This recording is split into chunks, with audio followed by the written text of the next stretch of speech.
Hello, everyone, and welcome to Dice Roll, the Queerest Pathfinder Podcast on the planet, where we ask hard questions like, if a vampire has a legal warrant, is that an invitation to come inside? I don't know.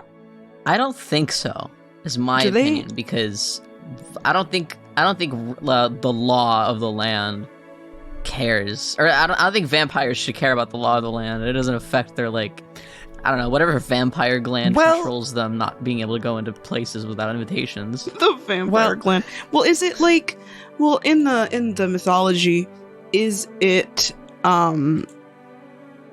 like you need permission from the person? Yeah, whoever is the owner of the home has to be it doesn't have to be the owner of the home. It's whoever opens the door that has to be like, yeah, come in. Oh, okay. Well, in that case, then technically, I would argue that if it doesn't have to be the owner of the home, then it's free game if it's legal, right? Yes. I mean, would it count though? If it's just written on paper, an invitation. If you sent an invitation, hey, come to my ball at my house, to a vampire that you don't know is a vampire, does that count?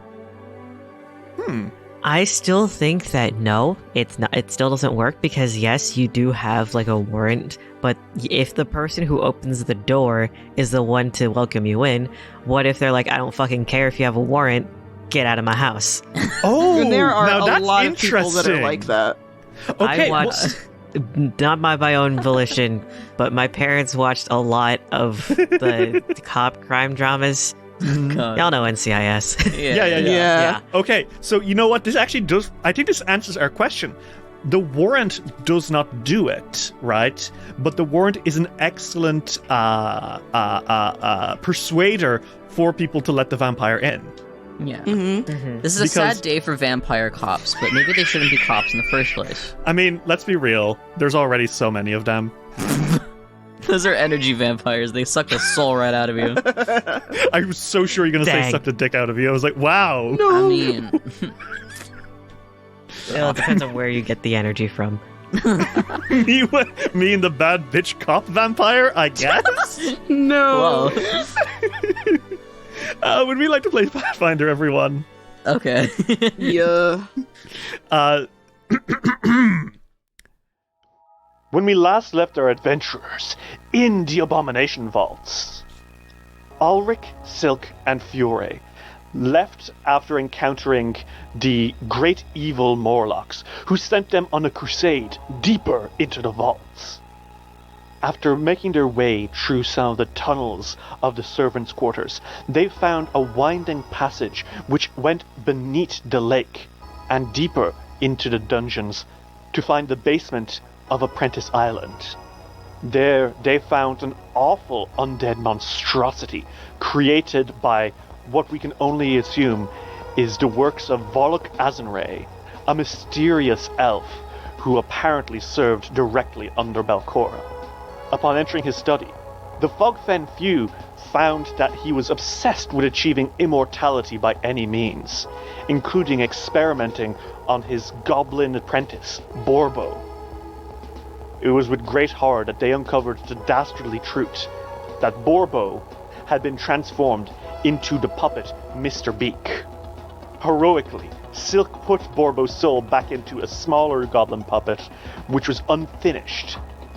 Borbo immediately proved himself to be, quote, the best character you've ever goddamn played, and requested to be Silk's familiar in exchange for being allowed to continue to exist and being treated kindly.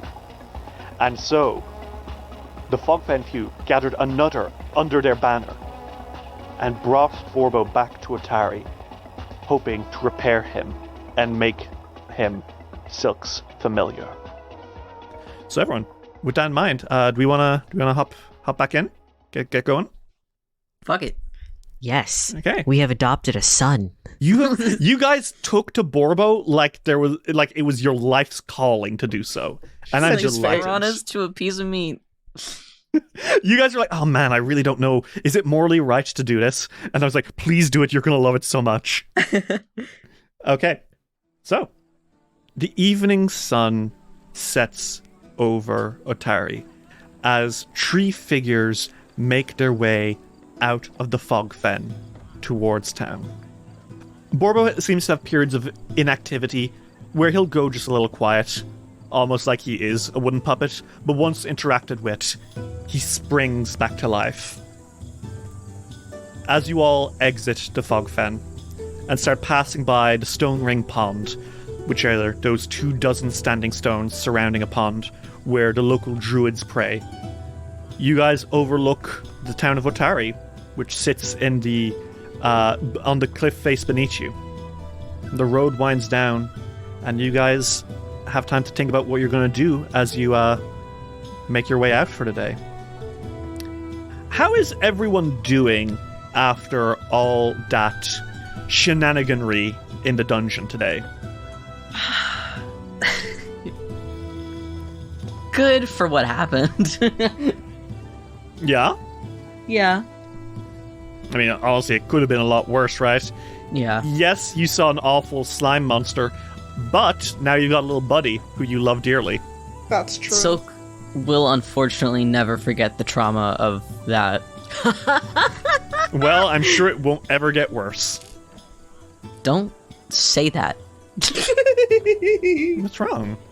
What's the matter? Don't fucking say that. You're testing it, and you know something bad might happen. Even worse. I'm sick of this guy. Someone else say it. Someone else say their shit. Lots of discoveries, lots of fucked up things that went on, but Alrik is at least thinking about the positives in they all have a little boy. So real and so true. I think Fiore is happy to have found a new friend. I think that's what he's focusing on. Borbo, for what it's worth, again, though he has gone quiet for a little while, every once in a while he will profusely start thanking you all for your kindness out of nowhere and then go back to being quiet. Fiore's chilling, he goes, ah! Yeah. It's, you know those like those little wooden dolls that like you press a button on the bottom and they go limp, and then like you let go and they like go super like they pop up standing again? He's like that. He will literally just go limp, and then he'll be like, My God, you are all so kind to Borbo. As you come to the cliff overlooking Otari, you guys have a little bit like time left in the day. What do you guys want to do? Perhaps we can go visit Rin and get some fixtures for Borbo. Ah, that's not a bad idea. She could have something and maybe figure out what exactly Borbo is. Even if she doesn't know, she's certainly got something in that sty of hers. True. She's got a bunch of stuff, like just stuff, right? Maybe she has wooden legs lying around. That's what I'm thinking. Yeah, I'm pretty good doing that. Worth a visit. Let's head down. Yeah, do you want to head down to Rin's Wonders and see what she can do for dear sweet Borbo? Can you imagine if we didn't after saying that? Yeah, you're like, actually, let's all go down to the Crook's Nook and get ourselves a fucking crime sandwich. Oh, it should also be noted, Fiore, what did you do with the body? Oh, he's got it. Are you carrying it into town? I think he's planning on taking it, taking the body to, there's a graveyard at the church that he lives at. Mm-hmm. Oh, do you have it, are you holding it, wrapped in... Yeah, he's not carrying an exposed body.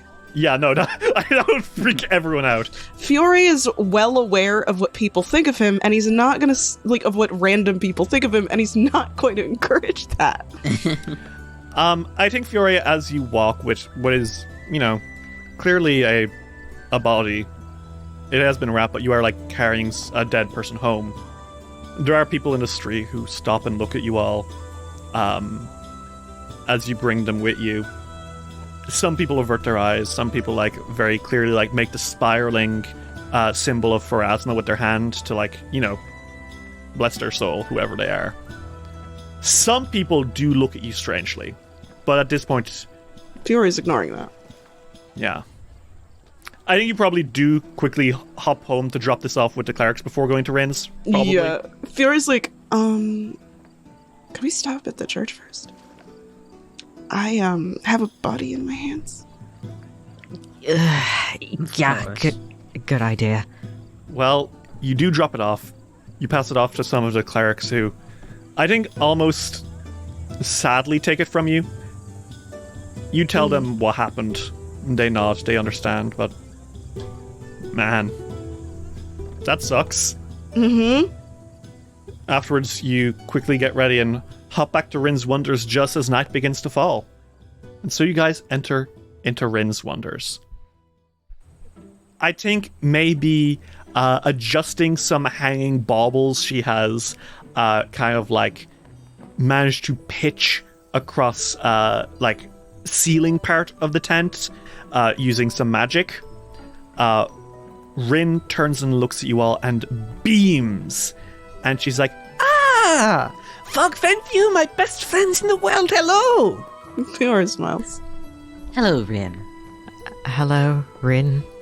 How are we all doing tonight? Did you have a good time in dungeon? Solve crime? Stop, end of Otari forever? No. Well, have you made progress in this quest? Progress, yes. Then that is good. Kind of. What has happened since we last spoke? What has happened in the dungeons? Fiore scratches his neck and he's like, well, we seem to have found people who I think a few generations ago were human. her face sours when you say it like that. This is not a very inspiringly structured sentence, Fiore, my friend. That is scary. It's okay. They're underground. They don't want to come up. They don't like the light. Oh. So they are safe then? They are kind and generous friends? Kind and generous is more credit than I would give them. It was too much to hope for, yes. Well, what are they doing? What do they want? It seems they were kicked out from where they were living under. There are a lot more floors to this place than I thought. Under a third floor? Yes. And any attempts to find out how deep it goes have been met with very. Very? Yes. That is a big number.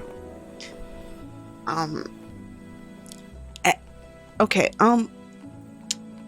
I do have something a little bigger that you might want to know. She leans in, like, her tail swishes behind her a little bit. Bigger? Otari didn't die in the fight, to our knowledge. Who is? The you know the town that we're in? Yes, this is Otari. Yes, I understand. Yes. Otari is not dead. That is good. It is your quest to make sure Otari does not die, yes. No, Rin. The person who Otari is named after didn't die the way we believed he did. Is it? Yes, the rogue from the Rose God. I did not watch play. I see. But they put on such a good show. Yes, but I would have to go outside and there's right angles everywhere. Are there any boxes in this room? No. Okay, Fully she's there are- covered her tracks, okay. Fully there are not. Okay. Like, I mean this so decisively. No. What about the I go corners out- on her shirt? I mean, yeah, I guess. But, like, they're not rigid corners, you know? I guess. She kind of... It's like she shudders, and she says, I only go out when I absolutely must go out. I prefer to stay out in the open, but if I have to go into houses and... Play was outside, yes, but what if people ask me afterwards to go and have drinks with them, have fun? Come inside, Lynn, come inside to Death Trap full of corners. You could say no. It would be so rude. There are places that have outdoor seating. Are you serious? Yes. Yes. Sometimes the day is nice. Sometimes. Oh, man. Winery has an outdoor area. Maybe I should try to speak to people other than my clients sometimes. Anyway, original rogue of party who made town, he's alive now? Well, I don't think so. But we had thought that he died in that fight. Uh-huh. It was the whole reason that the party stopped fighting and decided to make a town. Oh. But he stayed in dungeon? Yes. And we have a lead on where he might have gone, but we're not really sure what that means yet. But it is very, very big for this town. Are you going to tell people? Probably not until we have all the details. I might tell my parents, but... Because if you release secret like this into wild, it will change things. Much of town legacy based on what stories are of heroes of Roseguard. Right? Yes. I don't think it would make anybody think that Otari isn't a hero. So far, he isn't. Not Otari. The others? Why did they not go back for him? Well, they thought he was dead. Maybe they did. And couldn't find him. Maybe. Anyway, Oh, but... anything... Silk. Is he in your hat? Yes. Silk leans his head down, and there's a baby. We made a friend. Oh, you found a little toy! How cute! Oh, it is... Oh, guten Tag, madam. And she's like, ah! Yes, he is a goblin. Hello, my name. It is Borbo. Borbo Picklebeak. I am pleased to meet you. And she's like, oh! You have made a lovely friend. Hello, Borbo Picklebeak. You are a puppet. And Borbo tilts his head and says, Oh, I do not know what this means, but Borbo must assume it is a good thing to be puppet. And she's like, oh yes, it very much so is. Where did you find him? She looks at you guys. For the first time and the second time. She blinks at you. Well, we found one before. That was... Borbo looks at you, Alrik. You have met me before? Borbo, cover your ears.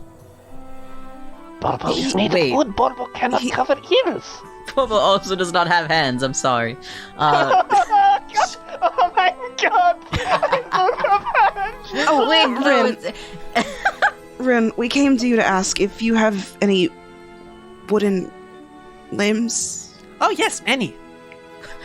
Many? Many. You collect them. Oh, I am a collector of many things. Fair enough. I just happen to have many wooden limbs, yes. Like And tiny she- ones, though. Oh, tiny ones. Like ones that would fit Borbo? I suppose I could give a few... I have few figurines, little puppets, that we could try take stuff from, give to Borbo. But it might take all night. I would take some time befriending little Borbo here. And Borbo's like, You would allow me to have the limbs? You would let me be mobile once more? Well, that's why we brought you here. Exactly. But you are all so kind to Borbo. What has he done to deserve this? Oh, you have not hit me with broom once. That's You have not because... told me of my stink. You have not tried to drown me. What? We don't want to do any of those things. Ren looks fucking... She's like, is this normal? His last employer was not very kind. My teacher, my master was Voluk Asinray. And she looks, he says, was that not the You told me? Yes. Yes. And she looks at Borbo and says, well, Borbo, I will happily help fix up your limbs and make sure that all is well. We will get you walking and talking again in no time at all. And he's like, Oh, thank you, Miss Lynn. You are the kindest in the world. Poor Borbo. He will once again be able to dance the goblin dance. and she's like, yes, you will. And she gives you guys a weird look like,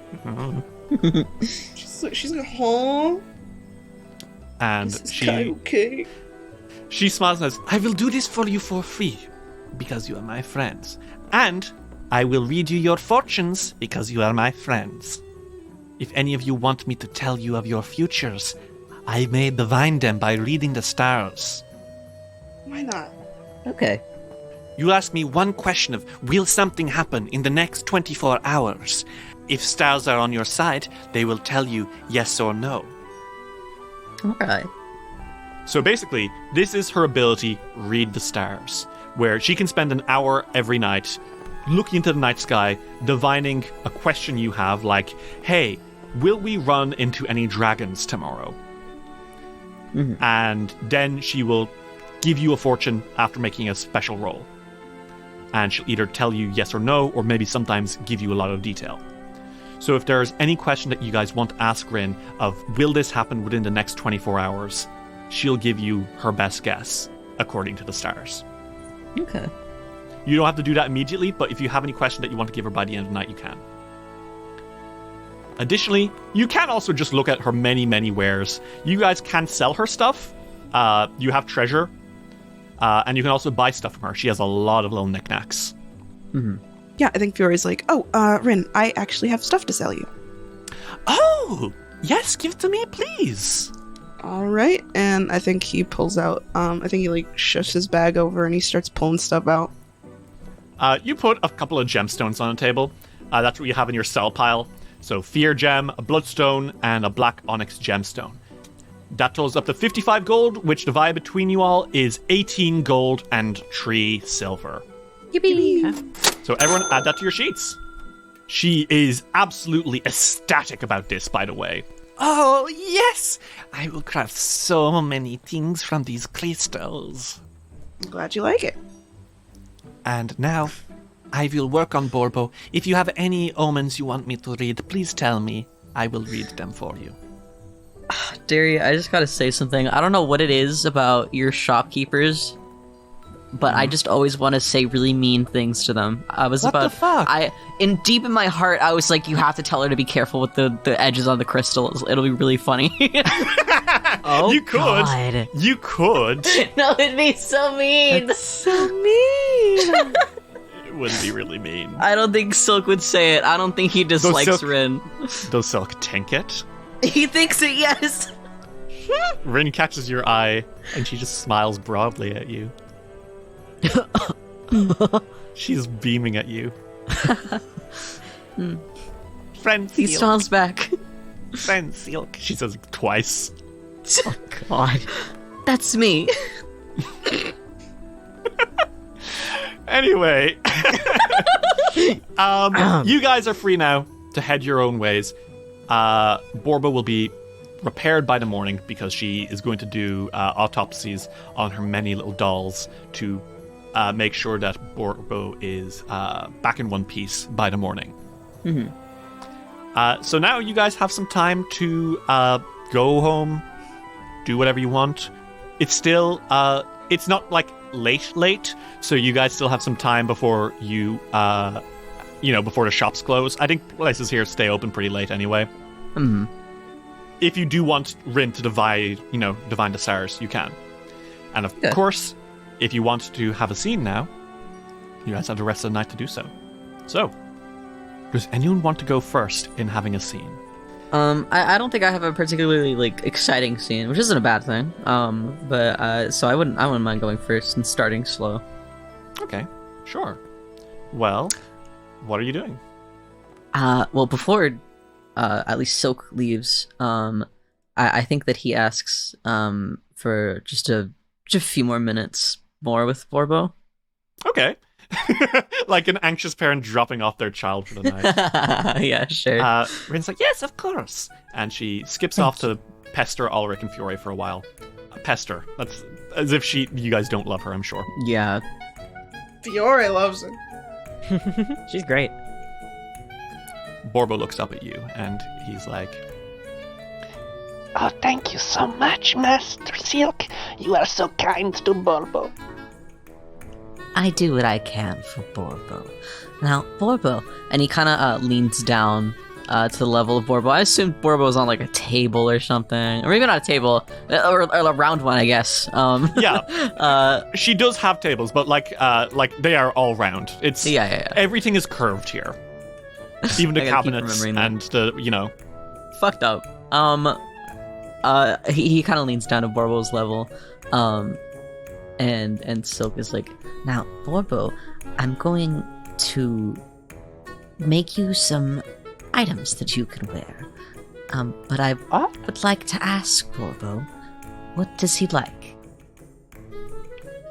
Oh, you will make clothes for Borbo? Mm-hmm.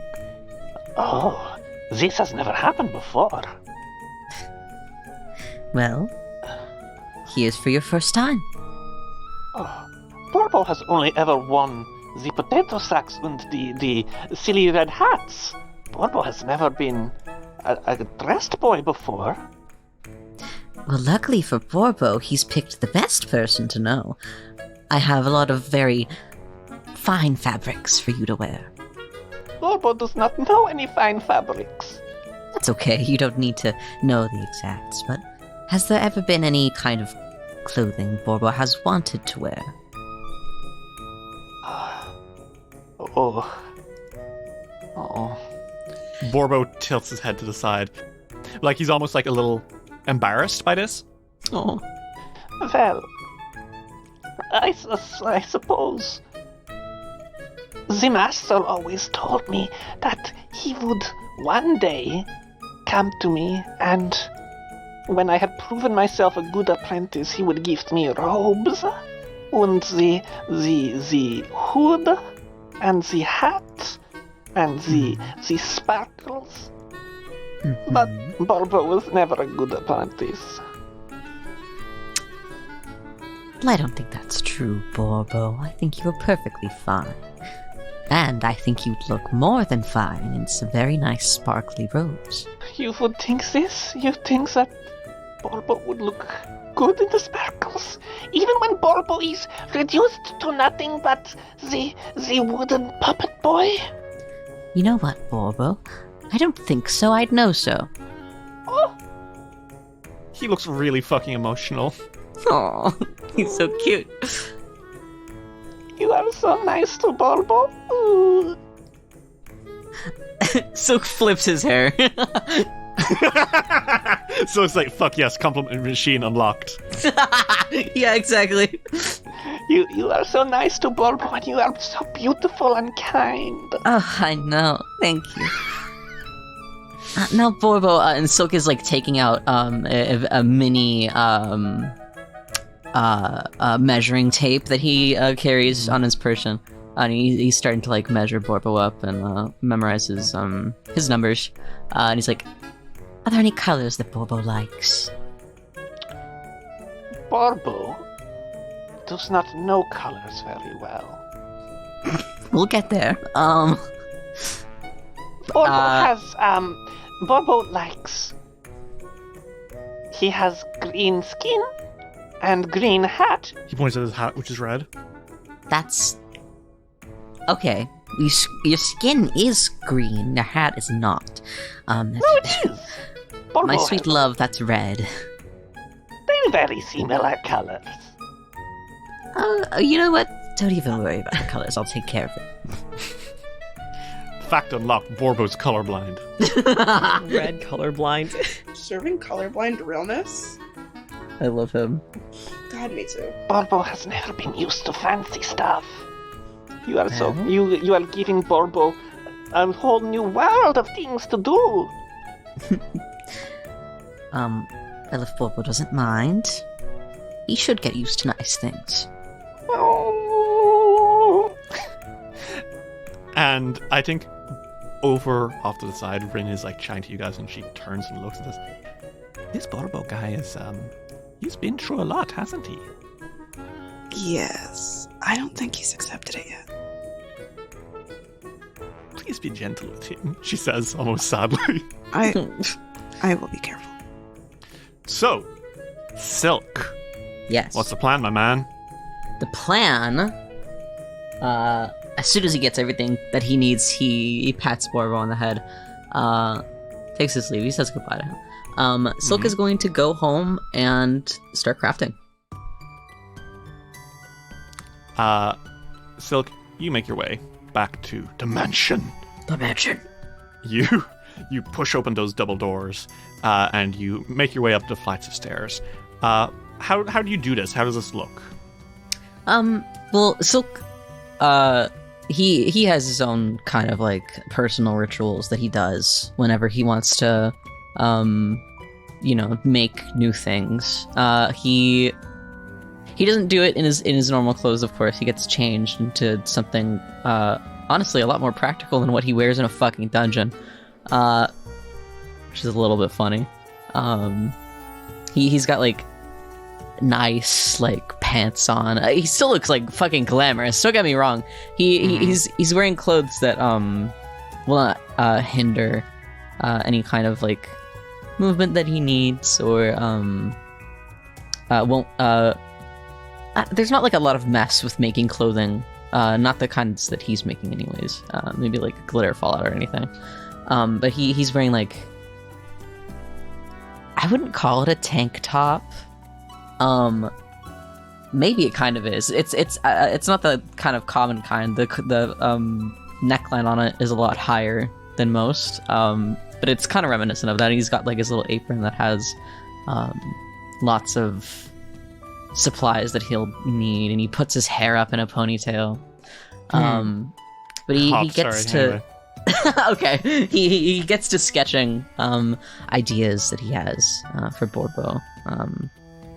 I think most of the night is spent kind of drawing him out. Silk is a little bit of an artist. You kind of have to be a designer. But he draws out Borbo, and there's a lot of paper that's used, because he goes through a lot of different iterations of what he thinks would suit Borbo.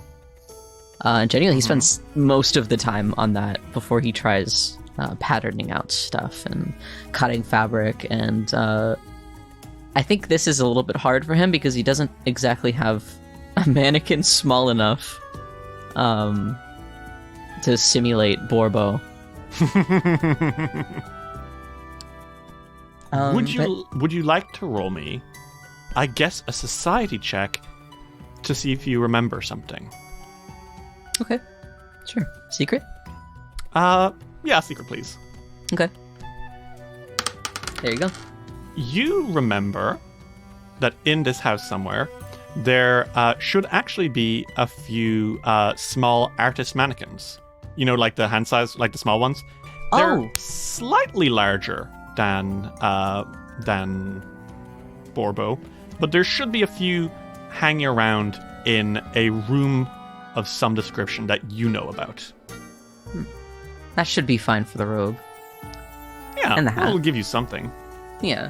I think Silk gets up wherever that room is. I think he makes his way over and, tries to procure that.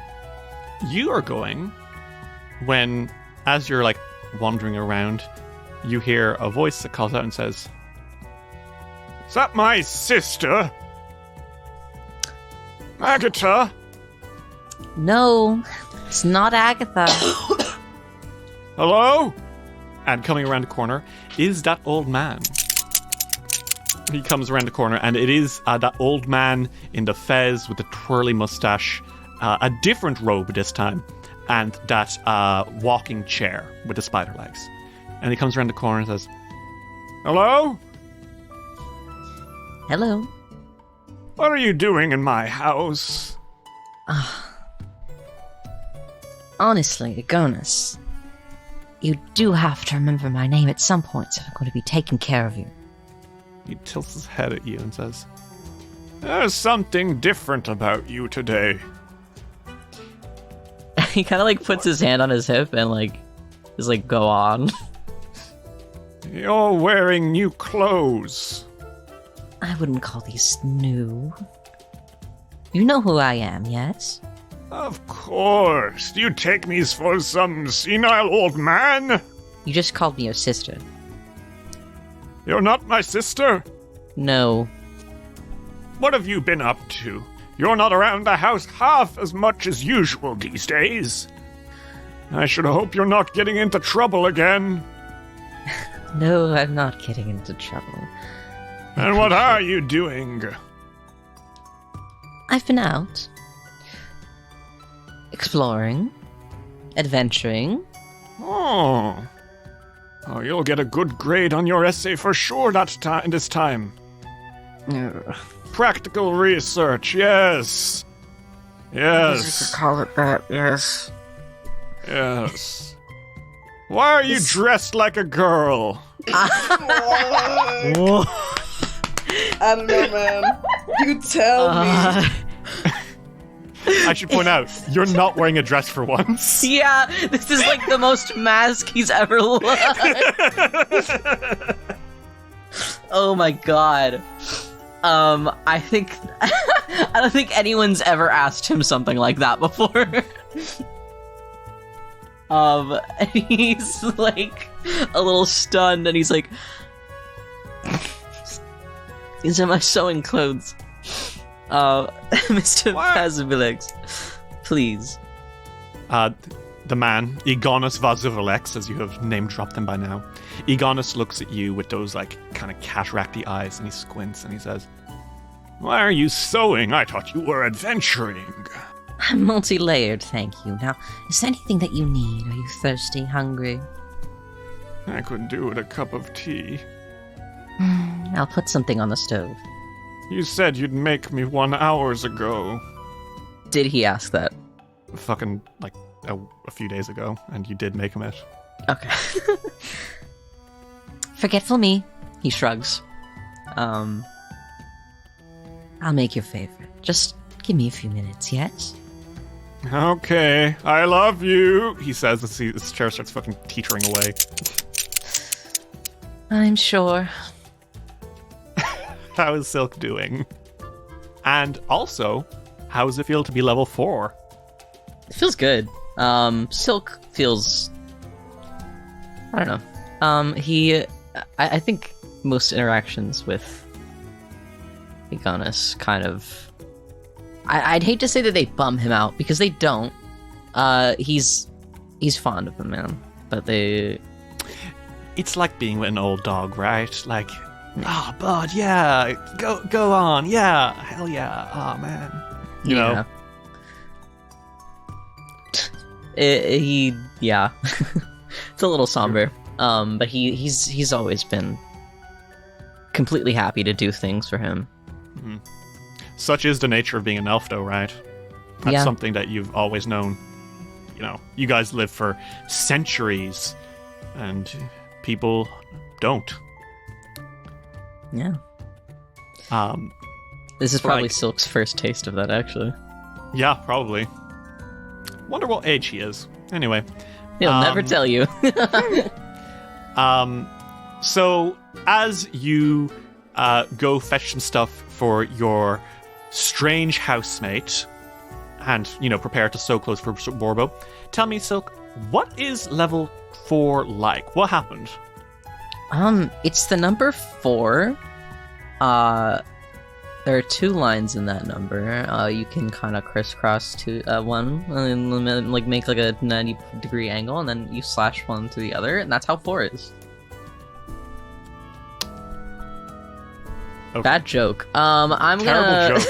I'm going to bite you. So for my class feats, I got the familiar feat. So I can have Borbo now.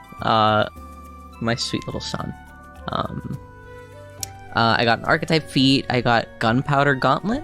That's your pistol venom feat, right? What is gunpowder? What does it do? Your flare keeps foes' attention as your motions with your gun draw your foes into a deadly game. So I basically attempt a performance check against their will DC. If they fail, they take a -1 status penalty, -2 if it's critical, on their attack rolls. Oh, wow. So you're able to fully, like, draw their attacks to be less powerful. That's really interesting. I'm so pretty, it's distracting, but it's not me that's pretty, it's my gun. Yeah, you're, like, swinging those guns around, and they're like, what the fuck? Holy shit, guns.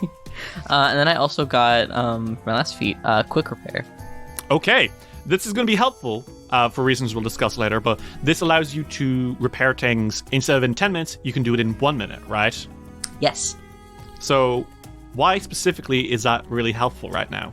My familiar isn't living. Technically is an object. Yeah, you've picked him up as a familiar with your class feat, and he's a puppet familiar, which means that, yeah, you can't pulse life magic into him, and he won't get better if you let him rest. You have to fix him, otherwise he will break. Which means that you can fix him in 1 minute instead of 10, which is, I'm sure, very appreciated by Borbo. Yeah. Love Borbo. Love him. Love Borbo so much. And yeah, what did you boost? I partially boosted intelligence. I feel you have learned quite a lot, right? Like, yeah. Going into the you specifically took a lot of the notes of the Mr. Azenray, right? Yeah. You have a lot to pour over, and that will make you a more learned individual. Oh, 1,000,000%. I like to think that while Silk, sews, he is literally reading notes. That's interesting, and it does provide a glimpse into the mind of a very distressingly obsessed with immortality person. Like, willing to continue living no matter what form living takes. Like, he was fully prepared, from your notes and what you're finding, he was fully prepared to potentially become a soulbound doll if it turned out that seemed like a good existence. But after seeing Mr. Beak, he chose against it. Interesting. Alright. A little frightening. But I think that's you, Silk, right? Yeah. I don't think he really does anything else. So he takes care of Igonis, he brings him his tea. Igonis forgets that he asked him. He's like, oh, what a nice surprise! Isn't it just? I was thinking of you. Sorry, what a strange old man. Is that you? Yeah, that's Silk. Okay. Alrik and Fiore, do either of you want to go next? I could go next. Okay. So, Fiore, what are you up to today? He's going home. Okay. Making your way back to the Dawnflower Temple? Mm-hmm. Fiore, as the sun sets, you walk down the beach towards the Dawnflower Temple. The other clerics and clergy kind of like smile and wave as you walk past. He greets everybody. You walk past some of the relics that are on the walls, including the golden scimitar of Al-Rajani on the wall. Safe and sound after the events of the play. And as you enter, you see Vandy and Rumina are speaking by the Shrine of Sarenrae, a beautiful statue of the sun goddess made of carved marble with light shining above her to really make that sun feel, you know? Mm-hmm, mm-hmm. And I think Rumina kind of glances and sees you, and her face turns to a smile and she says, hey, if it's not the hero himself. Hi, Mom. Hey, Fiore. And Vandy turns and says, Fiore, hello, sunlight. Hi, Mama. You think he goes over to give him a hug? Yeah, they both hug you. And Rumina's like, so, adventuring, how's it going? It's going pretty good. I fought a weird worm monster. I was covered in goop. Rumina's like, hey, that is... And then Vandy stops her and like, kind of puts a hand on her tie and says, You didn't say that as excitedly as I would have imagined. I mean, it was cool. Fiore, is everything all right?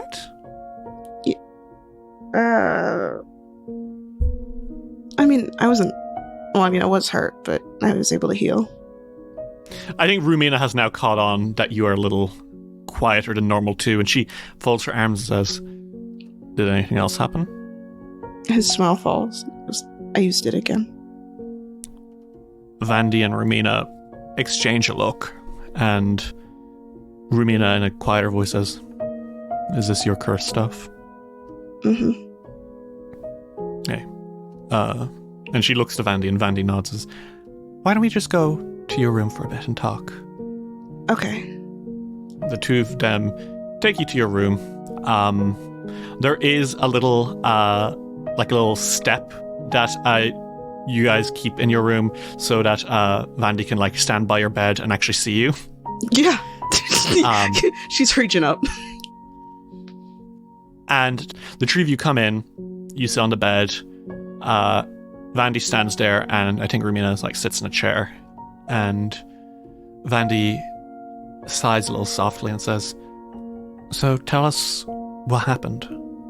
It's not the first time I'd used it or anything. But I guess most of the time when there was a little dungeon or somebody needed help and I needed to fight, the worst it had ever been was like a goblin raider or something. It never felt really dangerous. But Silk's gone down before, and I've been in actual danger now. And it's like I can't stop it. And then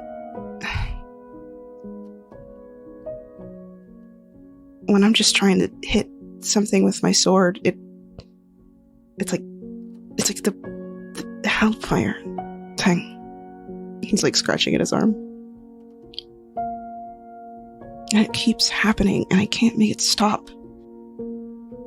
I think the two of them glance, and I think Vandy comes and sits beside you and very carefully strokes your face and says, "I know it's scary, Fiore, but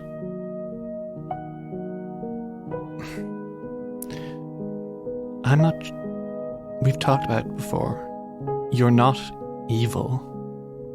What you have isn't some great malediction from hell. It's not punishment for anything. It's sorceress blood." I'm not a sorcerer, though. She looks at Rumina, and Rumina kind of exhales and comes over and, kind of scoots the chair closer so she can put a hand through your hair and say, "Of course you're not Fiore. We know you're not a sorcerer." It's just some of the powers. I don't want them, though. Not having the bloodline that you have doesn't make you a sorcerer, but is it not better to call yourself that than to call what you have a curse? I don't want to call it anything. I don't want to do any of it. Vandy Ginger looks really sad as she strokes you and says, "Just because there's uncharitable people in town who think you're cursed doesn't mean that you are. And I know it's scary, and I know it hurts to have to do it, but..." I've seen the way that my friends look at me when it happens. I think that breaks both their hearts a little bit. It scares them. They look at me like I don't know. I think Rumina firmly says, "They look at you because they don't know what's happening. Have you considered telling them? It's not like you chose to have this blood. They would understand. There are other sorcerers in the world, Fiore. Yeah. None of them are inherently bad, and you're not inherently bad. It's not bad on them. So why is it different when it's you?" I don't know. I think Vandy just kind of hugs you and says, "Well, sorcerer or not, blood or not, magic or not, you're still our sunlight. and we love you very much. And if anyone in town ever says anything rude to you, Rumina puts a hand on her shoulder. Hey, shh, it's okay. That long saddle. Nothing. No one said anything to you this time, right? No, I mean, I was getting looks because I had brought back a body, but that's because we found a body. I'm not really. It's fine. I think they'd look at that at anybody. Rumina nods a little bit and says, and we'll take care of it, and we'll tell the crooks no can find family and everything, but... Thank you. Just don't let your worries over your own magic control you, okay? I'll try. And Vandy hugs you again and says, how about we make you your favorite dinner tonight? Yes, please. I've gone and collected moss specifically for it. Already? I didn't even get home yet. Well, you've been doing such a good job in the dungeon, I was going to make it anyway. She pouts. Thanks, Mama. Yeah, we were able to find a couple of the rarer ingredients, but it should taste just like you like it. Thank you. I did want to ask you later about just stuff we found. Of course, and we'll be here to answer. Mm-hmm. No matter what, you're always going to be our son. In both senses of the word. Mm-hmm. Fiore, how are you doing? And as you guys go downstairs to make this strange meal with moss in it, ? Smile. How is Fiore doing? I think he's doing a little bit better, but I think he still feels uncomfortable. Yeah. I mean, as you grow more powerful, so too will the sorcerer bloodline you've got going on, huh? It's the curse. Mm-hmm. That's the curse. Or at least that's how he sees it. Mm-hmm. Fiore, level 4, what's going on? More HP. Better at killing. I got Aura of Courage. Very nice. What does Aura of Courage do? Well, I stand strong if there's danger, and if I become frightened, I can just reduce it by 1. Mm-hmm. And also, if my allies are in the aura, which I assume they will be, it's about 15 feet, it'll also reduce theirs by 1. That's really good. And now that we can talk about your sorcerer bloodline and your archetype, yes, can it's you tell true. me? Because we are very tactically not trying to say what it was for a hot minute. I just didn't acknowledge it a little bit. Mm-hmm. There's more to be learned about this later, I'm sure. Yes, but he's a diabolic bloodline sorcerer archetype, and I gave him spellcasting. So you now have spells. Yeah. A little scary. Not that he was gonna use them, but they're there. Mm-hmm. And what's the new skill feat you got? Glad Hand. Mm-hmm. What's Glad Hand do? First impressions are your strong suit. When you meet someone in a casual or social situation, you can immediately attempt a diplomacy check to make an impression on that creature rather than needing to converse. If you fail, you can engage in 1 minute of conversation and then attempt a new check at the end of that time rather than accepting failure or critical failure result. Holy shit, okay. That's a hell of a feat. Basically, you can make people like you the moment that you meet them by just being very smiley. Well, he's a very good boy, is the thing. Is Glad Hand, did that get buffed in the remaster? Yeah. But it rules. It did! Beforehand, it gave you a -5 on the check. It just isn't the case anymore. Cool. Oh, wow. Yay. Wow, that's really good. And is that you, Fiore? For the most part. Okay. So, Alrik Ravra, what's up with you today? I think before Alrik goes to see who he's talking to, he takes a slight detour to his home. Okay. To pick up an old instrument of his. Oh, okay. Let me roll a flat check to see if you're... Well, it's evening. They're definitely in at this point. You do most of the farming during the day. Yeah. They definitely pepper you with questions, which I'm sure... Do you answer them, or do you, deftly avoid them?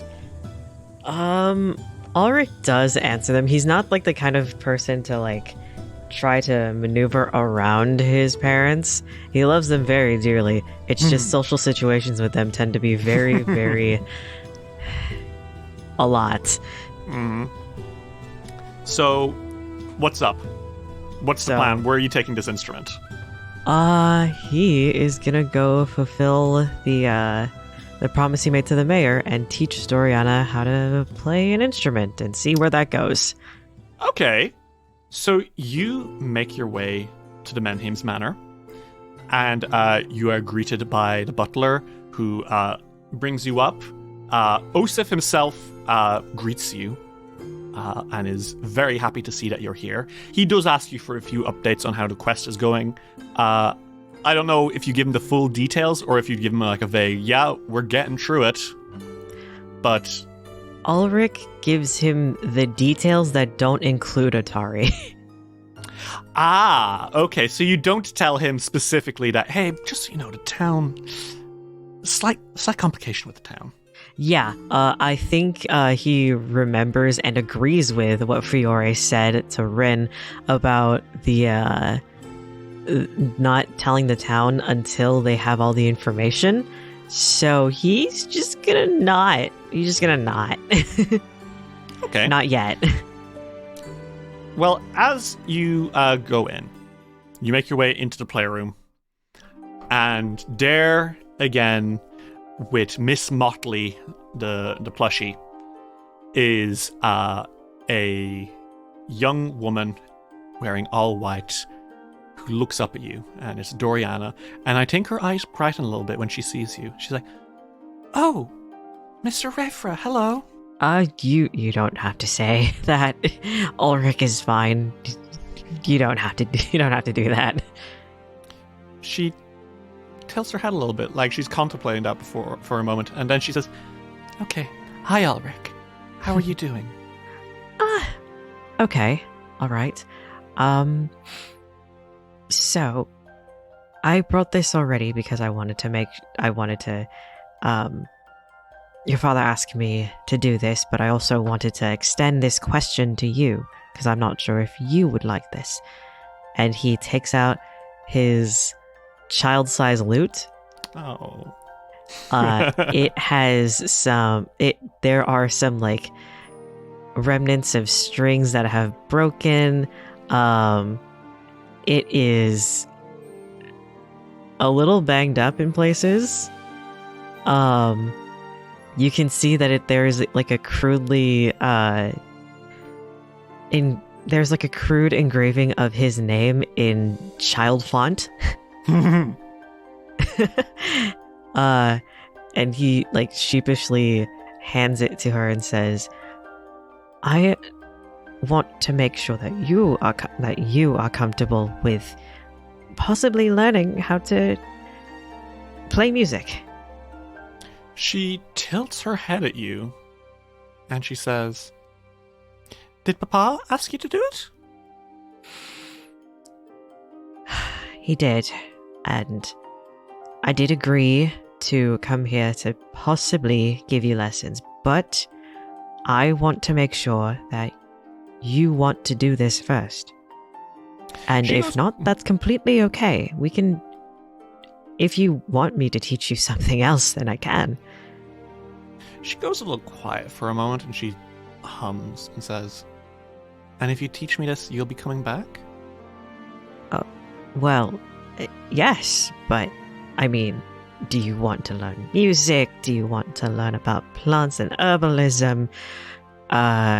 Making healing salves or elixirs? Anything that's within my repertoire that I know how to do, I could come back and teach you, no problem. Honestly, I just like having you here. But out of everything, I do think music is the thing I'm most interested in. I used to know a little bit about piano, but I only had a few lessons because I think Papa says I make people feel scared. No, not scared. Papa says I make people feel dread. Dread. I suppose it can't exactly be helped. Sometimes I say things that...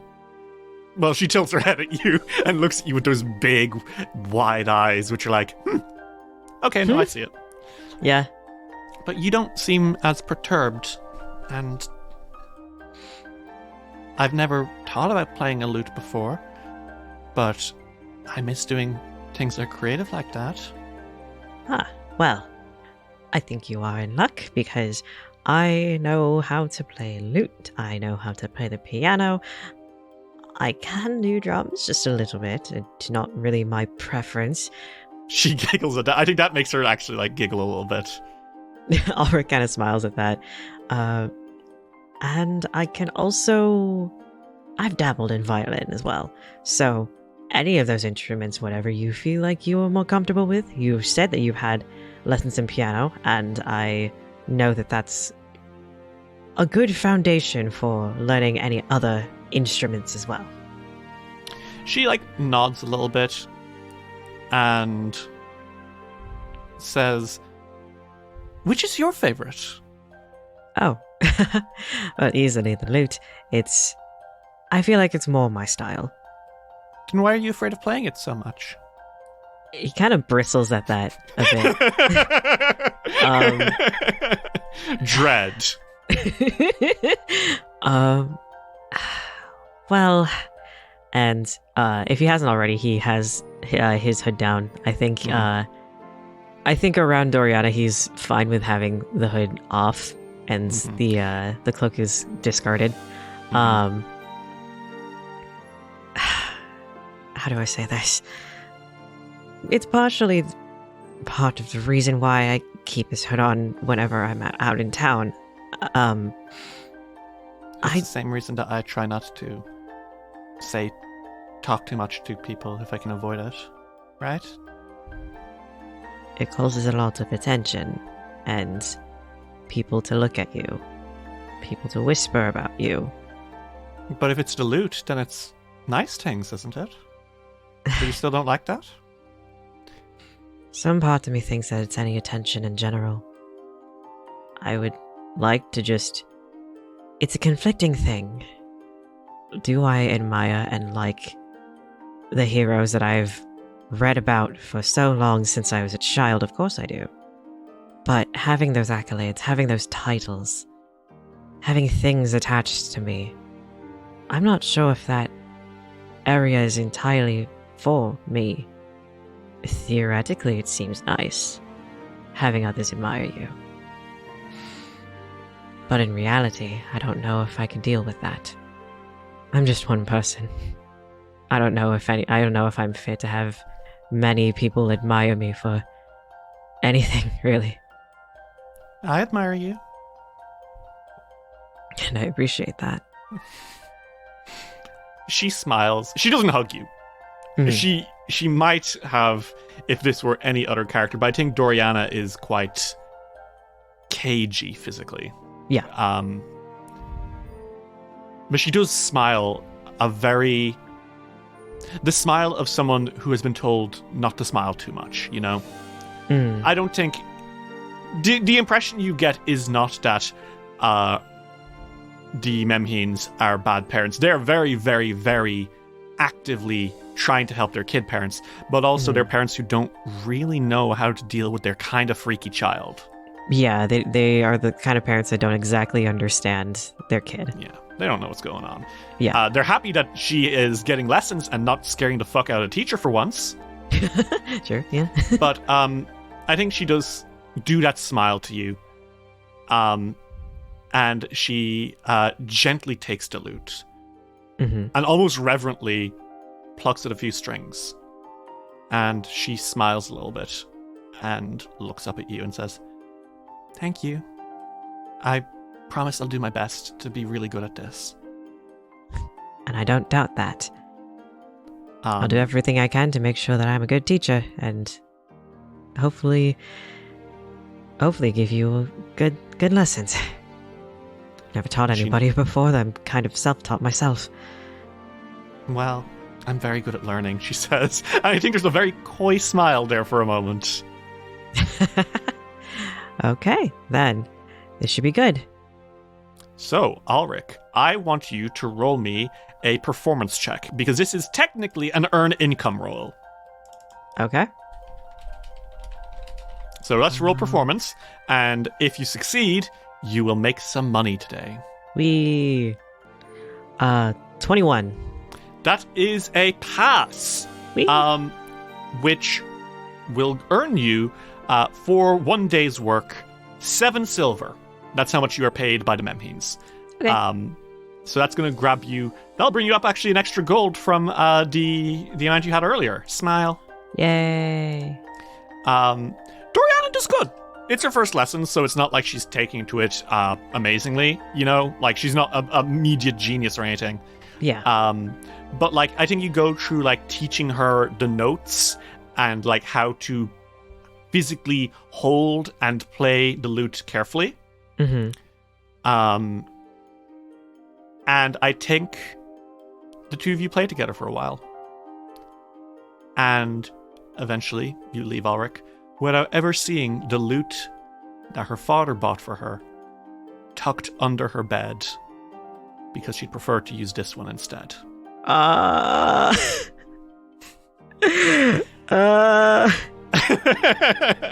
So, Alrik, level 4, what's going on, baby? Bard stuff. Yeah, clearly. Yeah. So, What do you got? Class feats. I got combat reading. Mm-hmm. And what's combat reading do? It's similar to Ariato's looking at people's weaknesses thing. The only difference is that this is a roll and it could fail rather than cursing me, but it always works. So, combat reading. You use a performer's cold reading techniques or reading and other tricks to discover your foe's strengths and weaknesses. You would need to make a secret occultism check against the deception or stealth of an enemy, and you would then learn if the creature is resistant to anything, or like you get one thing you can ask, and it's either their saving throw, which is the lowest, an immunity the opponent has, or which of the enemy's resistance is the highest. You don't need to know what the creature is. You don't need to be able to successfully guess, oh, this thing is an undead, so I must use religion.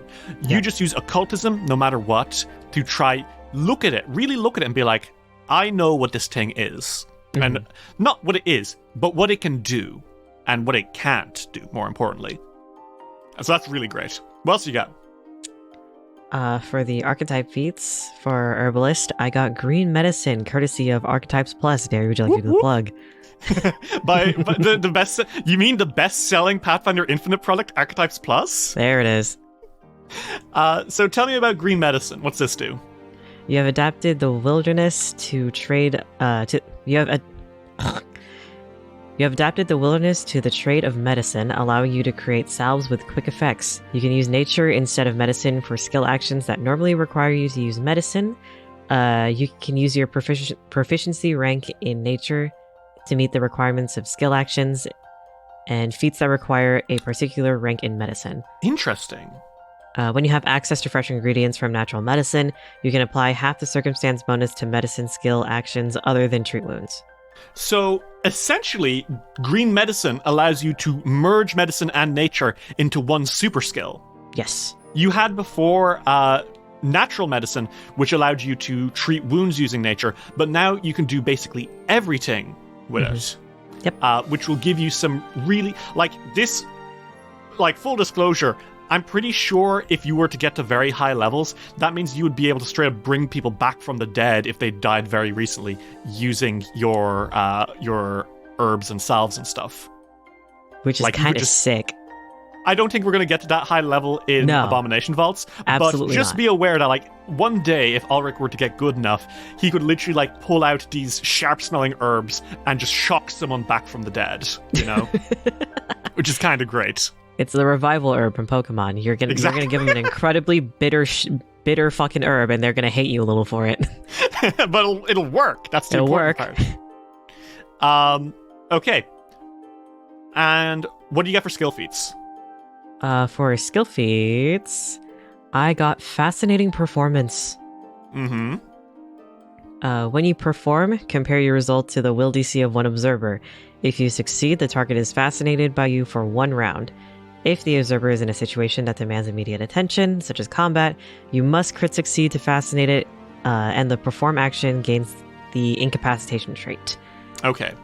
So that means that basically you can distract people so well. You can choose one person and like completely fascinate them with your lute playing or your very carefully chosen words or whatever it is you're doing, or even whistling, and kind of hypnotize them. If they're already stressed and in combat, it might be a little more tricky, but in general, this is a great way to be like, hey, shh, over here, look at me.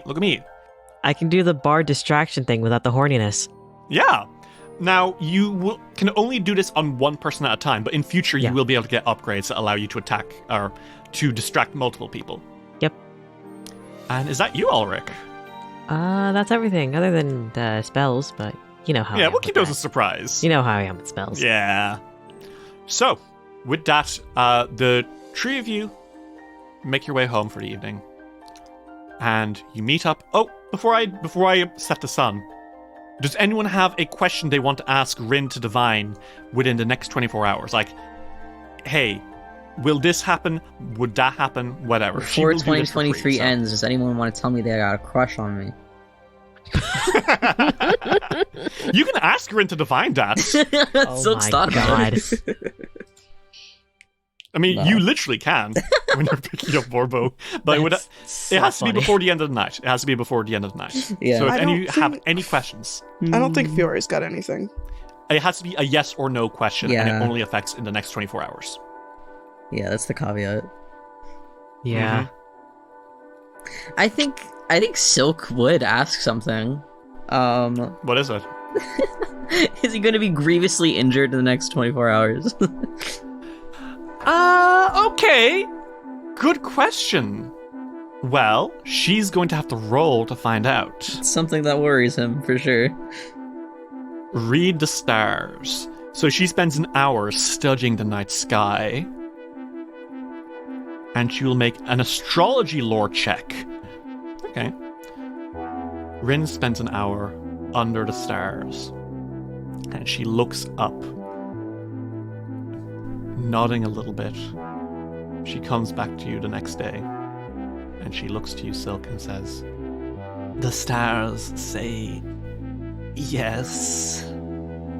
Oh, great. Now, don't be worried, because this is not necessarily, you will not necessarily be, the future is malleable. It is what we make of it. But what the stars tell me is that there is great danger in the next floor beneath you. Mm-hmm. You promise to be careful? Oh, I promise I'd very much like to come back. Well, here is Borbo. And she brings out Borbo. How is he? How is he? I want to see my little boy. Here he comes. She takes Borbo out, and Borbo has arms and legs now, and they have been meticulously painted. They're ball joint.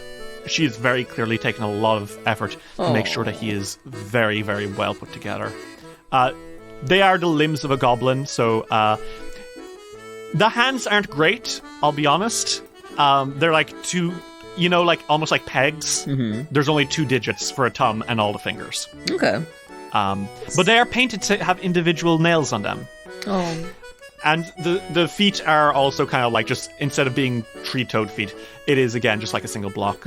But he can bounce up and down a little bit, which he does. And he says, "My God, Master Silk, they have given me the power to bounce." Oh, look at you, little darling. Oh, I feel like a real boy again. I am so lucky. I am lucky, Borbo. Dance, dance, dance, dance. Oh. And Rin says, I told you I would be able to do it. Did I do an alright job? I wasn't sure about the paint. She was a little scratched in places. I had to sand him down gently. It's okay. I liked it. It was very good. He was very good. He liked it. Well, he looks happy enough to me, so perfect job. And then she turns and says, he was very excited for the clothes, so I do hope you managed to make something nice. You think I didn't bring them with me? Show him the clothes. Silk pulls out of his pocket. I think he chose purple. Purple is a good color. So what is it? It is a large for Borbo, sparkly robe with a nice hood attached to it. It is a very kind of basic underclothes. The real showstopper is the cloak. And a hat. He made a matching hat for Borbo. No! Oh my god! I will jump into a river. I'm so serious. He sees that it matches and he looks up. It looks. Oh, you gave me a hat that looks like yours to signify that I am your tea student. I hope you don't mind. This is the nicest thing anyone has ever done for me. I am... You are the kindest, most generous, and most beautiful of teachers. Oh, thank you. Aren't you so cute? And he picks Borbo up. He fucking rattles a little bit. Oh. And Rin says, I hope you'll take good care of your familia. He cares about you very much. I hope I can make him happy. Dice Will Roll will return after these messages. Hey everyone, and thanks for listening to another episode of Dice Will Roll. It is your genderqueerest GM Derry speaking, and I am here to tell you about the Crit Awards. The Crit Awards, or the Creator Recognition and TTRPG Awards, are a program to shine a spotlight on the movers and shakers in the TTRPG community outside of big syndicated names like Critical Role or Dimension 20. And we are humbly asking you, listener, for your consideration in nominating Dice Will Roll, myself, Luna, Dave, and Ritz, as well as some of our official creators and our fan creators in the Crit Awards. In the show notes of this episode, as well as in the Dice Will Roll Discord, you will find a link to a document in which I have written out every area within the Crit Awards which the cast and crew of Dice Roll are eligible.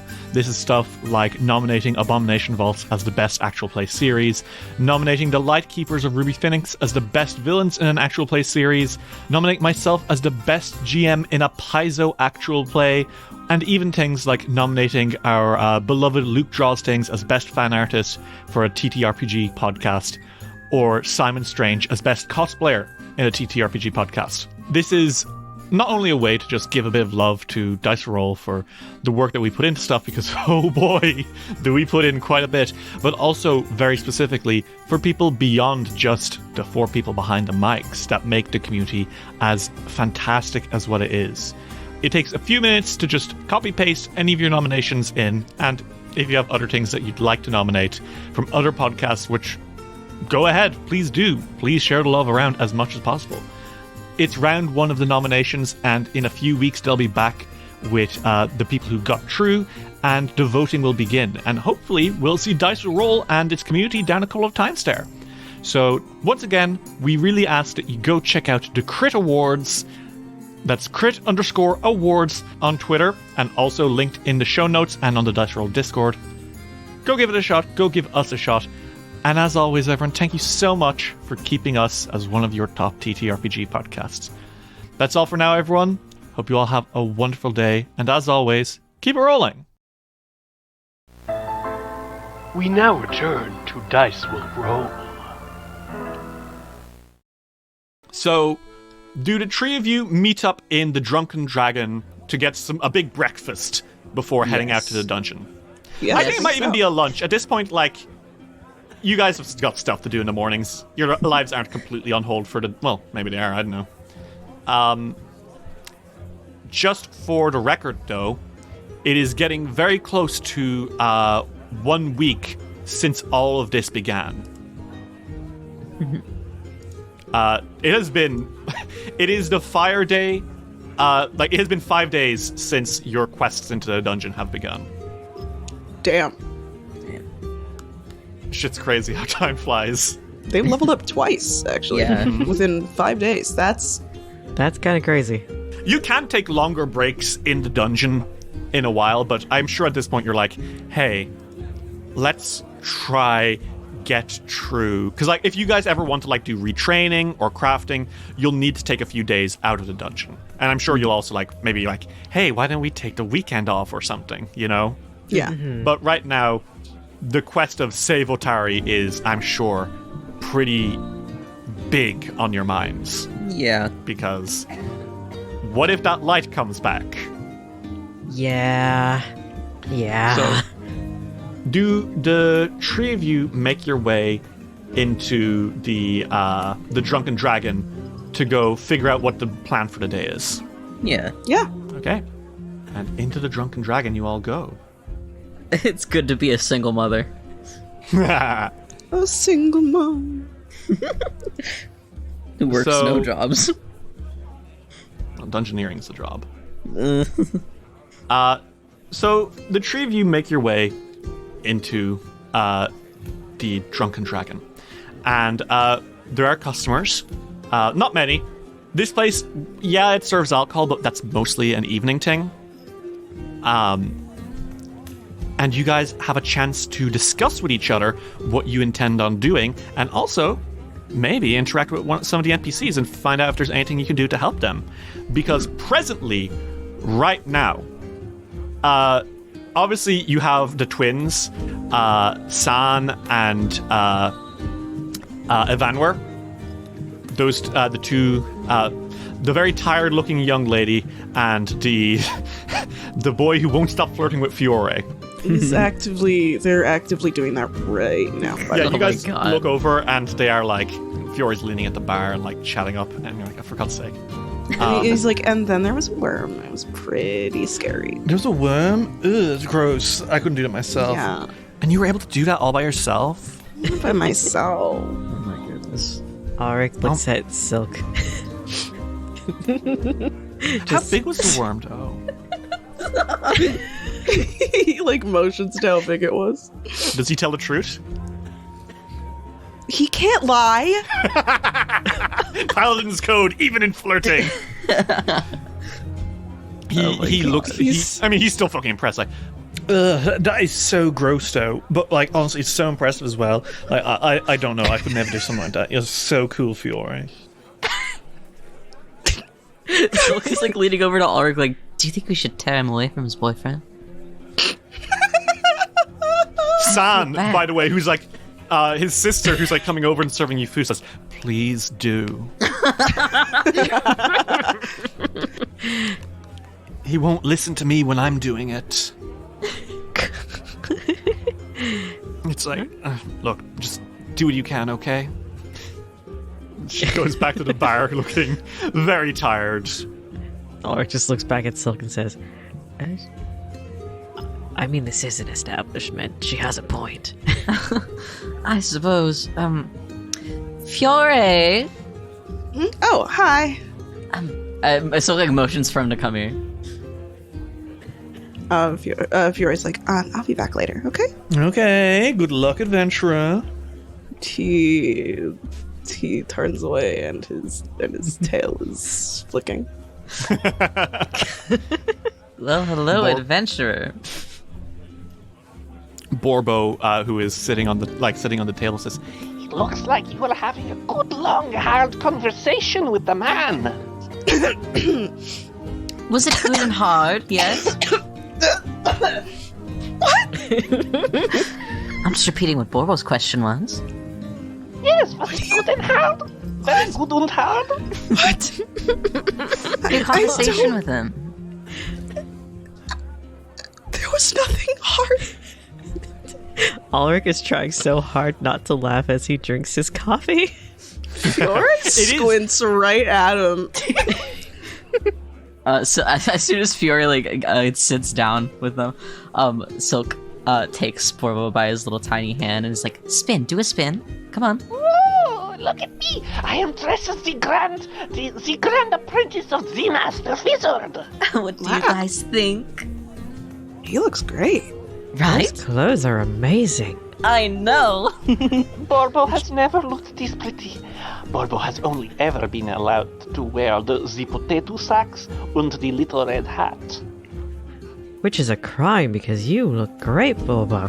No, stop it, you. Just imagine him like doing the little like the like when you wave your I hand at did somebody. do that when I said it. So, as you guys sit down, have your coffee, and figure out your plans for the day, I assume you're intending on going deeper into the dungeon, right? Mm-hmm. Yes. Well, you probably discussed the details, but there are some people around in the tavern if you want to approach any of them. Presently, there is Brelda Venkervale, who is the dwarven woman cleaning the tables. You know that her son went missing several months ago, and they're still trying to... He was like previously involved in the tavern as well, but now that he's gone, she's taken up his old job of cleaning the place. No. She's trying very hard to find him. She's presently around. Obviously, the twins are. You can always talk to them. But other than them, the people currently in the bar, there's a Tengu, who is cloaked, a crow person who is cloaked and wearing a mask over their face, a plague doctor mask. Ooh. Then off in the corner, there's two people chilling. There is a big dromar, a half-orc. She is a very strong-looking butch woman. And next to her, there is a buff human with tan skin and long, shaggy blonde hair. And the two of them seem to be sharing some coffee as well and chatting animatedly. The buff people in the corner are super cool, but emotionally I'm more tied to the sad, sad woman with the missing son. Yeah. Yeah, we could do that. Yeah. Okay. You want to go check her out? Yeah. Sure. You approach her.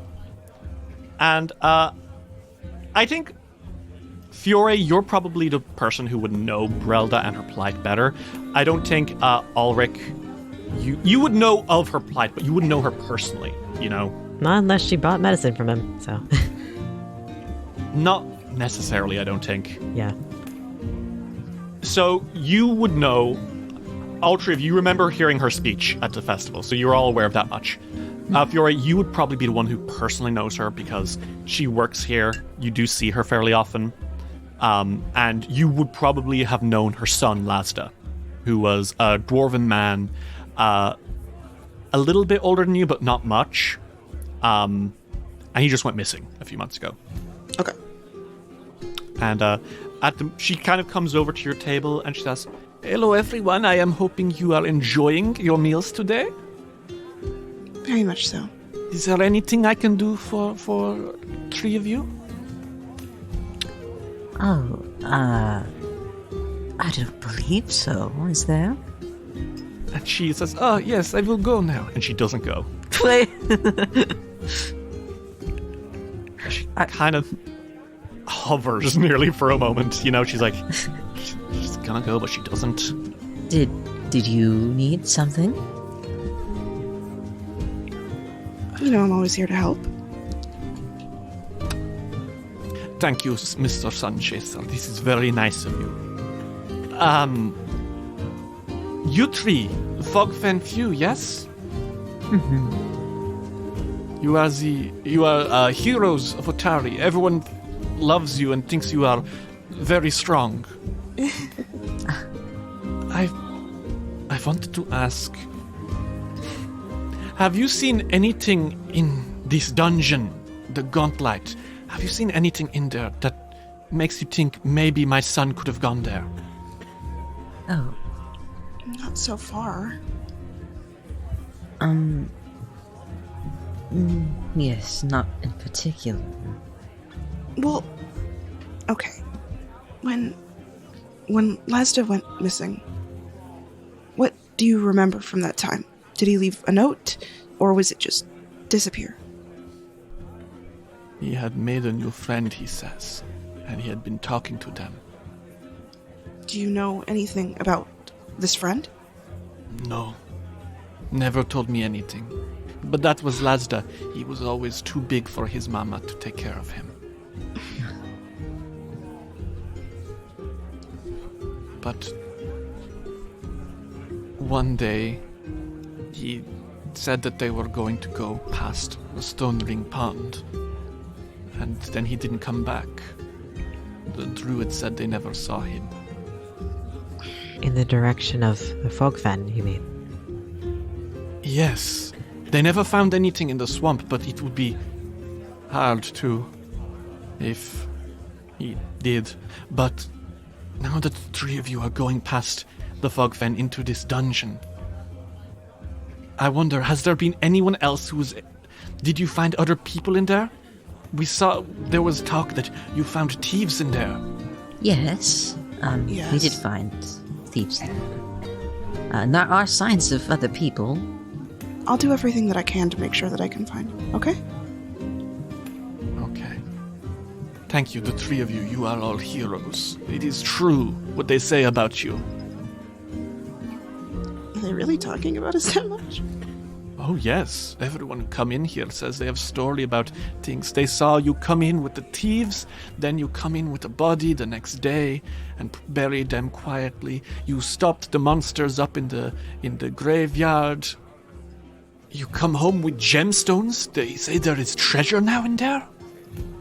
Oh, there is treasure There in the is. vault. I would not recommend anybody else go down there right now, though. It is incredibly dangerous. Fair. And I think as you are saying this,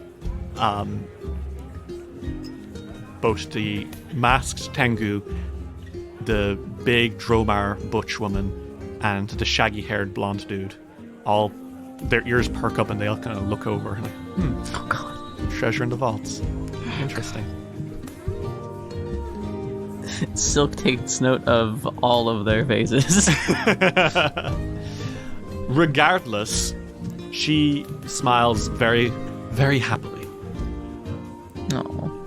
And then, in front of you, you all see the words, Quest accepted!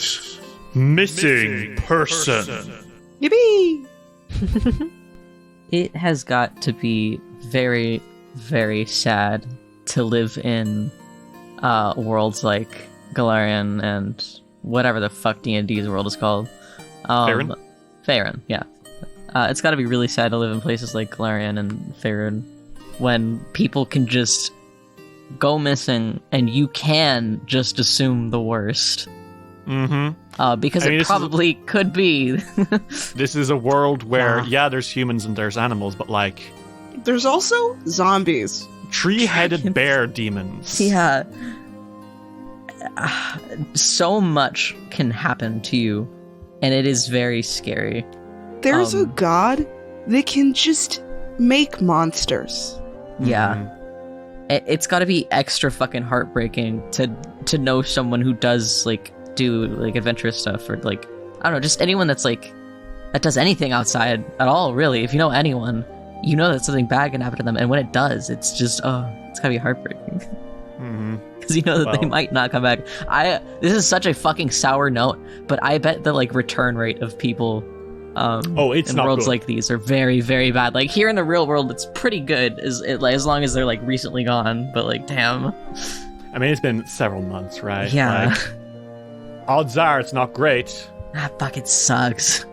So, regardless, would you guys like to enter the dungeon? Yeah. Yes. So, whereabouts are you intending on going down? Because you found several doorways down, right? Definitely not the way that leads us to the giant sea monster. What? No way. There's the stairs down that you found where Otari's footsteps led you. The original doorway down that you found, right? Yeah. Then there was the stairways down deeper into under Apprentice Island. Mm-hmm. Those are the two main places that you found. Yeah. I was interested in the way down that Otari's footsteps were going. It would be good to keep following that. I think Atari's footsteps. I'm pretty sure every single one of us are like, we want to know what happened. So you all have a good reason to wonder, right? Mm-hmm. Yeah. Plus, who knows where it'll take you. So you all make your way back through this dungeon. And as you're going, Borbo kind of looks around like, it has been a long time since I have seen this place.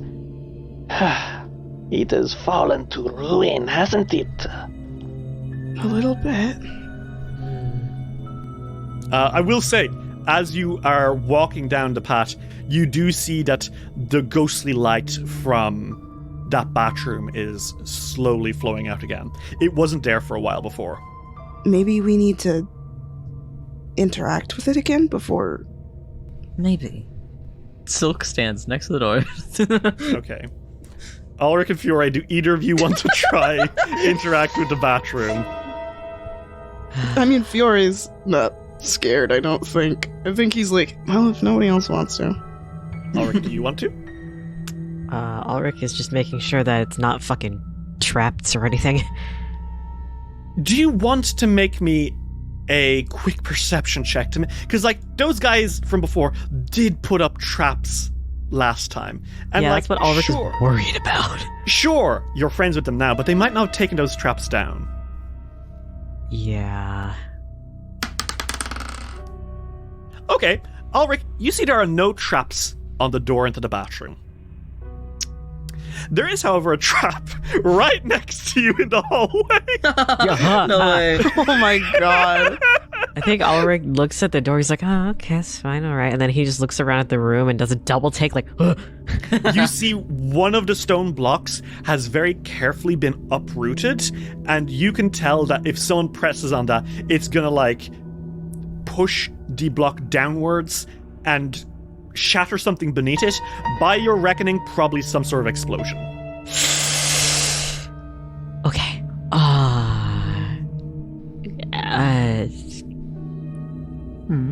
Will Alrik be able to disarm this?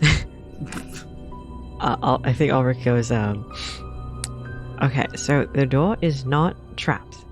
As far as I'm aware, that's fine. However, we do have one that is a possible explosive. Right, just right there. And he points to his left. Oh. What? Oh.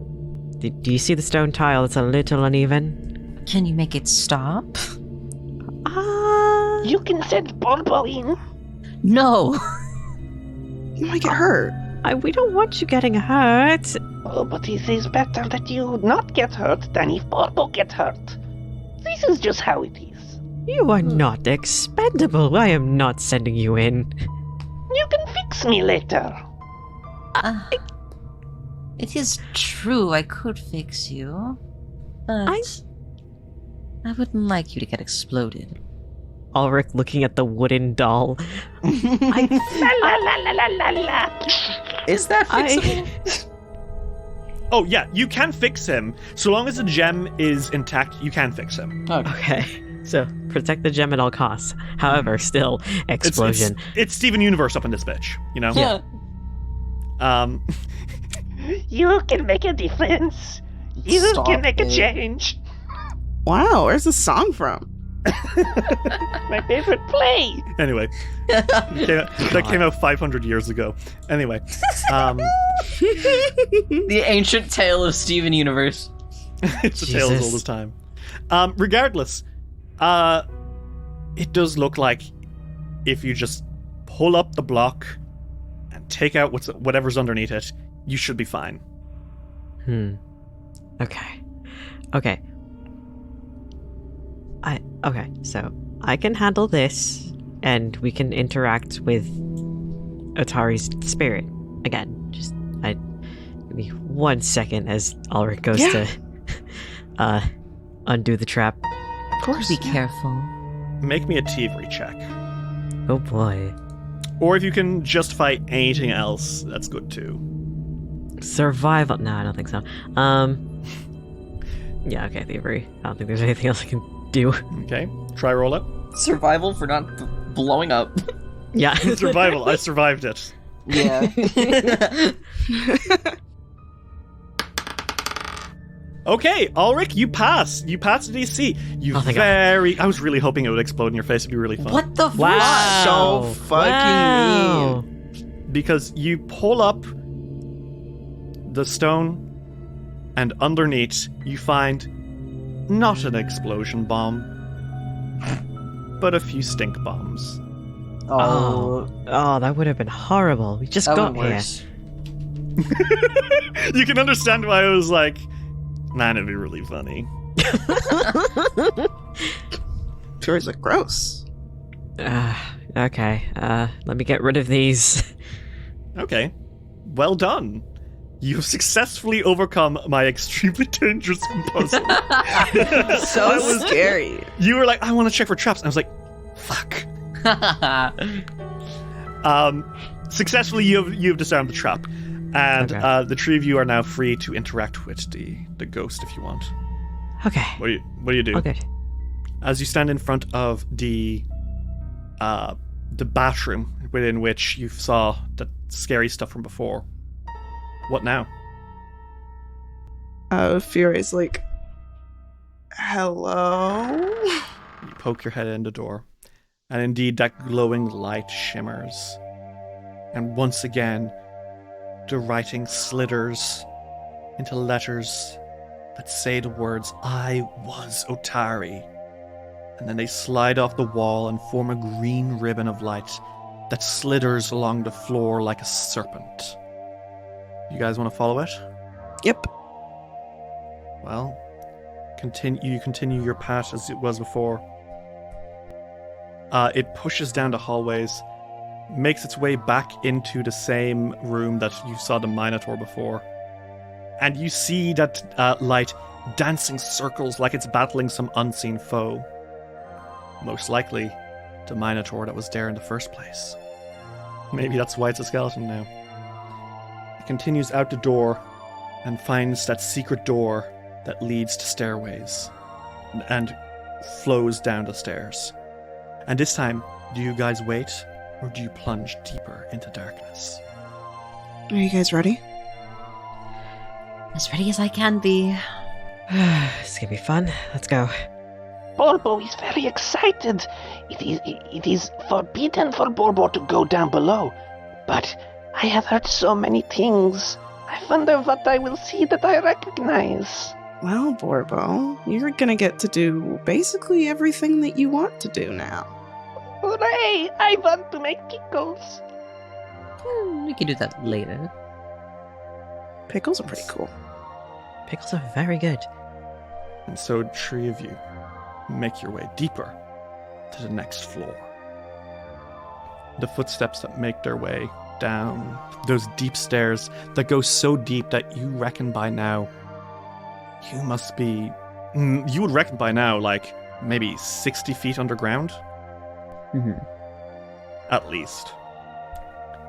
But regardless, you pass down the stairs. Fiore, thankfully, with his torch, and those footsteps leading the way. What I will say is that as soon as you are entering into here, you feel the atmosphere change. No longer is this some rusty servant's quarters. This is something else. It smells musty down here. And there's a stink of something rotting in a hidden corner. The smell of death is in the air, and it's so stuffy. Blah. But those footsteps continue deeper. Reeks down here. Do you have any of that of like flowery stuff or anything? You could put it below your nose. It'd probably make it smell better for now. You were perfume. Yes.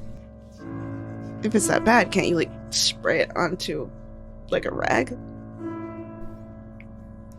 I suppose. He takes out a fucking hanky with his name on it. Is that embroidered? Of course it is. Oh, it's like mine. It's embroidered by his mother. Aww. And just as you get there, you get to the end of the flight of stairs, and the light continues moving. Downward, I guess. Let's go. He, like, pours perfume into his handkerchief. This area here appears to be a set of twin stairwells. Splintered rotten wood lies scattered around the hall. To the right of you, there would appear to be some giant room. Like, it is a big, big room off to your right. We should keep following the footsteps. Let's go through where the footsteps are. Okay. As you all begin to follow, something else catches your attention. Whispers. There's whispers coming from within. But for some reason, those whispers make your hair stand on end and make you feel sick to your stomach. Like, it's making you feel really just fundamentally bad. Like, you do not like the sensation that these whispers are doing to you. What are they saying? You can't tell. They're quiet. Not quite audible yet. Fiore's in front. Okay, and so you all walk in, with Fiore's torchlight guiding you. Hundreds of stone shelves are carved into the walls of this 15-foot wide hallway.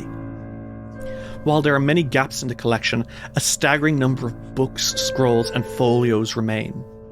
Signs hang above several doors off of this hall, and a faint blue glow flickers beneath a sign to the south.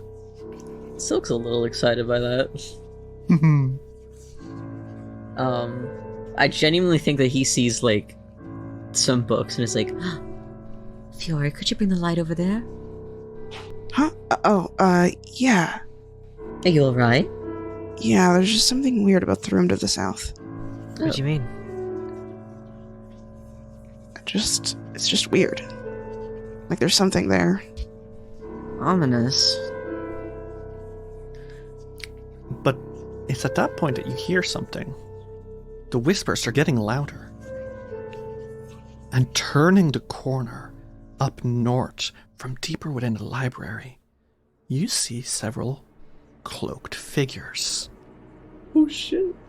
They're humans. At least they look like humans. And they're wearing all brown robes, tattered, and they have strange necklaces around their necks. Made with fragments of something, you can't quite tell. And as they walk, they all stop and turn and look at you.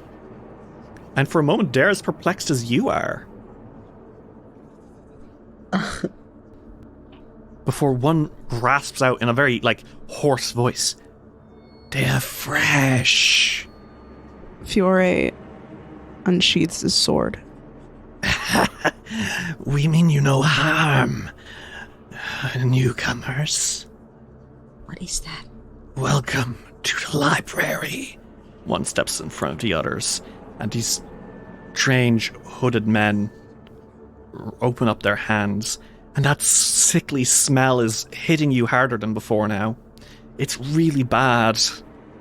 Have you come to aid in the refleshioning? What is that? The three of them pause, and one from behind says, "They are not familiar with the nomenclature. They are new, fresh ones." And the one in front turns and says, "Apologies for startling you. Perhaps introductions are in order. We are the cult of the canker. It is our sacred duty to find a way to reflesh our goddess. Your goddess? Yes. Who is that?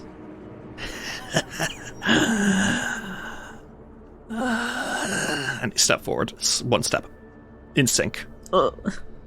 The hooded figures, the one who hasn't said anything yet, holds open a hand and says, "That is of no concern to you, fresh one." And then another one says, "Look, it's an elf. He's an elf." Silk takes a step back. Fiore takes a step. Like, they're supposed to be excellent, you know. I don't think we have similar tastes in business. So we can head elsewhere. Our tastes could not be more different. And then you see, as they step a little bit closer, its necklace is made out of still kind of wet bones of a dead rat. bro. Oh. That's nice. We offered peace, fresh ones. If you make a donation, and we shall not harm you, we will need it for the refleshioning. What would you have us donate?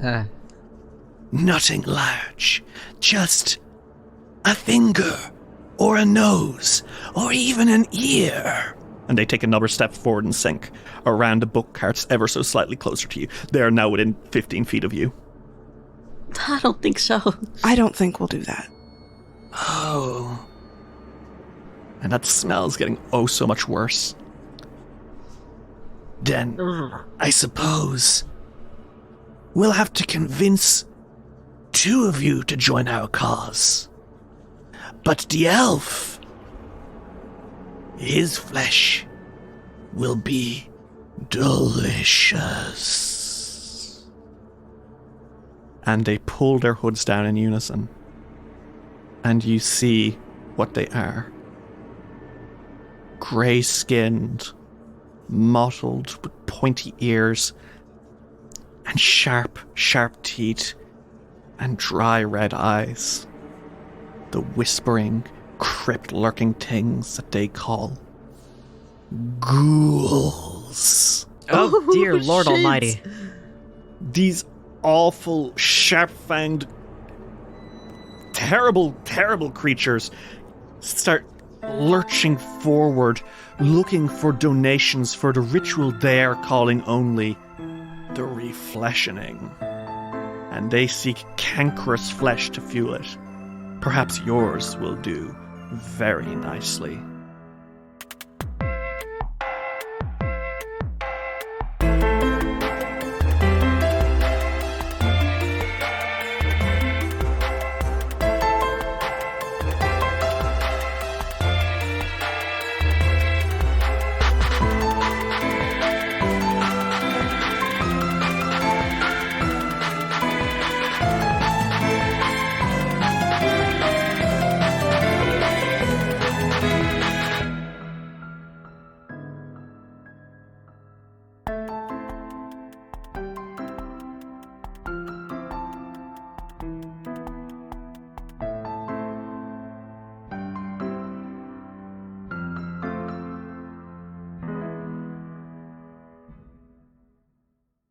This episode of Dice Will Roll would not have been possible without the support of our patrons.